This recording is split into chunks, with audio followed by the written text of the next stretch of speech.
పేర్లన్నీ కూడా మీరు జాగ్రత్త చేసుకోండి. దేవదూతల పేర్లు ఏంటో మనం చూద్దాం. ఒకటి, ఆది కాండము 28 అధ్యాయం 12 వచ్చి చదువుకుంటే దేవుని దూత అని రాసి ఉంటుంది. అక్కడ చదవండి.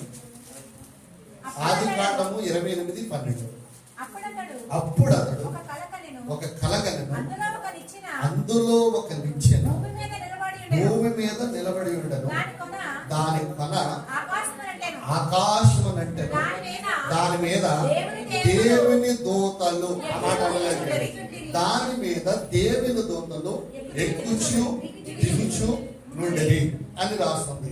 అంటే దేవుని దూత అని దూతలకు పేరు ఉందన్నమాట. అంటే ఇవి కేవలం ఇలాగ పిలువబడ్డాయి. వాటి పేర్లు వేరేగా ఉంటాయి. ఎలా ఉంటాయంటే గాబ్రియేల్ అని, తర్వాత మిఖాయేల్ అని, ఇలాంటి పేర్లు ఉన్నాయి. అవి పర్సనల్ నేమ్స్ అన్నమాట. కానీ ఏకంగా